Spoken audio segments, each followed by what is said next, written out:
नमस्कार मित्रांनो, प्रेमाची गोष्ट या मालिकेत आपल्याला पुढील भागांमध्ये काही जबरदस्त ट्विस्ट पाहायला मिळणार आहेत.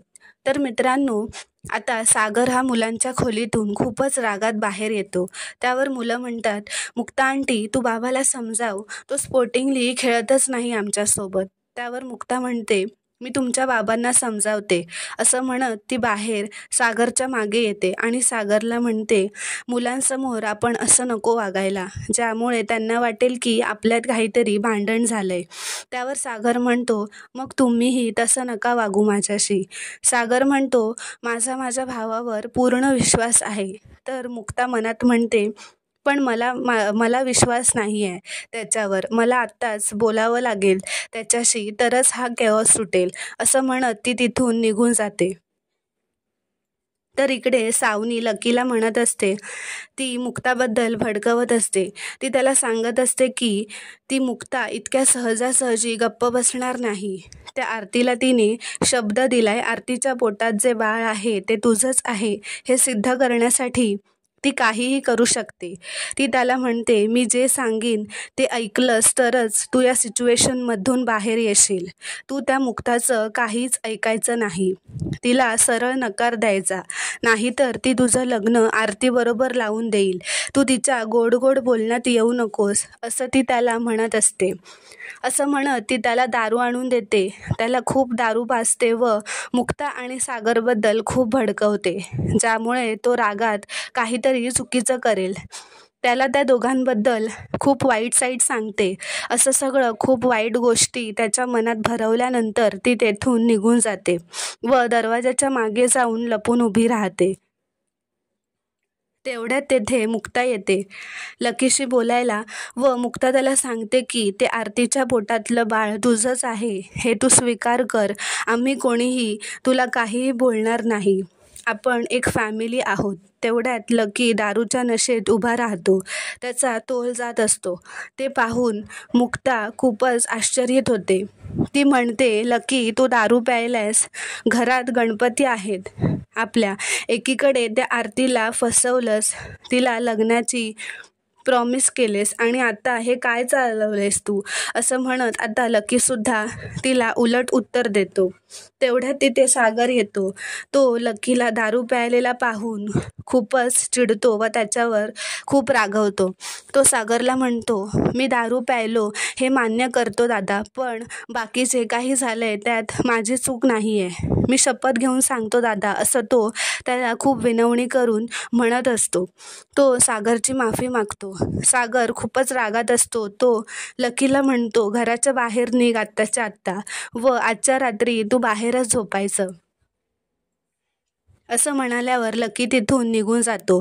हे सगळं सावनी दाराबाहेर उभी राहून पाहत असते. ती म्हणते, चला आता एक मोहरत तर घराबाहेर गेलं, आता एक एक करून सगळे प्यादे बाहेर काढते की नाही ते बघच मुक्ता. असं म्हणत ती मनातल्या मनातच हसत असते.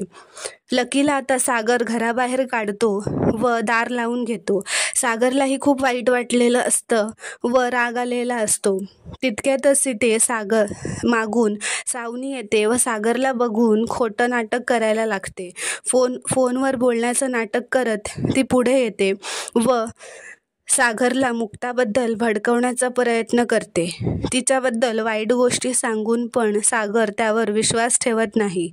तर आता दुसऱ्या दिवशी सकाळी सगळेजण चहा नाश्ता करायला एकत्र बसलेले असतात. मुक्ता जेव्हा सगळ्यांसाठी चहा करून सगळ्यांना देत असते, तेव्हा सगळे तिच्यावर नाराज असल्यामुळे कोणीही तिच्या हातचा चहा घेत नाही. ते पाहून मुक्ताला खूप वाईट वाटतं. सागरसुद्धा तिच्याशी चांगल्याने बोलत नाही. तर तेवढ्यातच त्यावर आता मुक्ता म्हणते की मला माहिती आहे की तुम्ही सगळे चिडलाय माझ्यावर, पण आपण ही गोष्ट खरी आहे की खोटी हे जाणून घेण्यासाठी लकीची पॅटर्निटी टेस्ट करूयात. हे ऐकून सगळ्यांना धक्का बसतो. लकी खूपच घाबरून सागरला म्हणतो की दादा, मी अशी कोणतीही टेस्ट करणार नाही. सागरसुद्धा रागात मुक्ताला विचारतो की ही आयडिया तुमची आहे की तुमच्या मित्राची. त्यावर मुक्ता म्हणते त्याचा काय संबंध आहे इथे. ती म्हणते जर लकीने काहीच केलेलं नसेल तर पॅटर्निटी टेस्ट करायला प्रॉब्लेम काय आहे. सगळं उघड होईल आपल्यासमोर. काय खरं काय खोटं आहे ते सगळं काही उघड होईल. आणि माझं जर काही चुकलं असेल तर मी सगळ्यांसमोर लकीची माफी मागेन. त्यावर सागर म्हणतो ठीक आहे, लकीला निर्दोष सिद्ध करण्यासाठी ही टेस्ट आपण करूयात.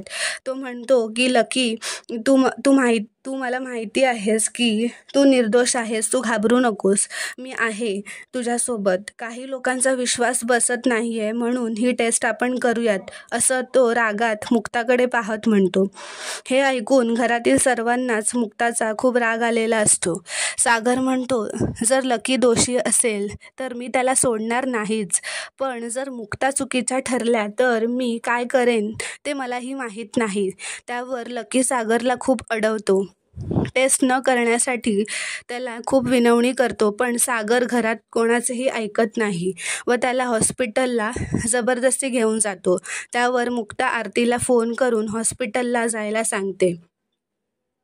तर मित्रांनो, पुढील भागात आपण पाहणार आहोत की लकीचे पॅटर्निटी रिपोर्ट निगेटिव्ह येतात व तो निर्दोष सिद्ध होतो. त्यावर सगळेजण मुक्तावर खूप रागवतात व तिला खूप काही बोलतात. सागर मुक्ताला म्हणतो त्या आरतीला आधी कामावरून काढून टाक व मी बाकीची कोर्टाची कामे करणारच आहे तिच्या विरोधात, असं म्हणाल्यावर मुक्ता खूपच आश्चर्यित होते. धन्यवाद.